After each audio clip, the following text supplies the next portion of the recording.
किस तरह की डेमोक्रेसी है इंडिया? आज के लेक्चर हम यही जानेंगे। अभी तक हम अपने प्रियम्बल से सोवरेन, सोशलिस्ट, सेक्युलर इन शब्दों को जान चुके हैं। आज हम जानेंगे अगला डेमोक्रेटिक। देखिए, सबसे पहले तो डेमोक्रेसी को ब्रेक कर लेते हैं। ये 2 शब्दों से मिलके बना है, आपको शायद पता होगा, डेमोस एंड क्रेटिया। अब डेमोस मतलब होता है पीपल और क्रेटिया मतलब होता है रूल। तो डेमोक्रेसी का मतलब होता है पीपल्स रूल, यानी कि जनता का, लोगों का ही रूल। तो डेमोक्रेटिक मतलब हो गया ऐसा सिस्टम जिसमें जनता का ही रूल हो। एग्जाम्पल से समझेंगे इंटरेस्टिंग बना के। सपोज करिए कि एक बिल है पार्लियामेंट के अंदर, जिसमें लोकसभा के अंदर 1/3 सीट्स जो है विमेन के लिए रिजर्व करना था। अब ये पार्लियामेंट से मान लीजिए पास हो गया। जब ये पार्लियामेंट से पास हो गया, अब हमारे यहाँ पे मान लीजिए रफली 98 करोड़ वोटर्स हैं।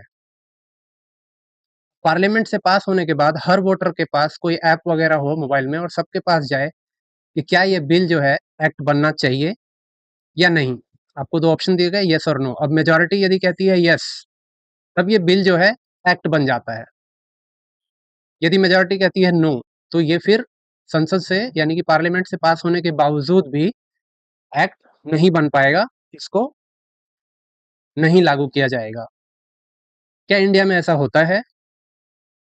इंडिया में ऐसा नहीं होता। इंडिया में पार्लियामेंट में डिबेट डिस्कशन होता है, वहीं रूल जो बिल्स हैं वो पास होती हैं, पास होने के बाद एक्ट बन जाती है। ये जिसका मैंने ज़िक्र किया, ये 106th अमेंडमेंट एक्ट था, जो 2023 में पास हो चुका है।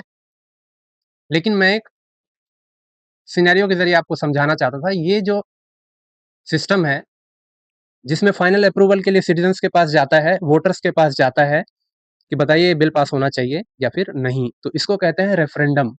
और ऐसी चीज़, ऐसे जो टूल और डिवाइस है, इंडियन डेमोक्रेसी का पार्ट नहीं है। आपने कभी नहीं सुना होगा कि आपके पास कोई बिल आया हो आपकी यस और नो के लिए। इस तरह की डेमोक्रेटिक सिस्टम को हम कहते हैं डायरेक्ट डेमोक्रेसी। डायरेक्ट क्यों बोला? क्योंकि सीधा-सीधा सिटीज़न से ही, वोटर्स से ही पूछा जा रहा है। डायरेक्ट डेमोक्रेसी के 4 टूल्स या डिवाइसेज़ होते हैं। ये प्रीलिम्स के लिए आप नोट करके रखिए, समझ के रखिए अच्छे से, ये चारों टूल्स क्या होती हैं। और ये भी ध्यान रखना है कि ये चारों टूल्स जो है डायरेक्ट डेमोक्रेसी का है। इंडिया में ऐसा आपको देखने को नहीं मिलेगा।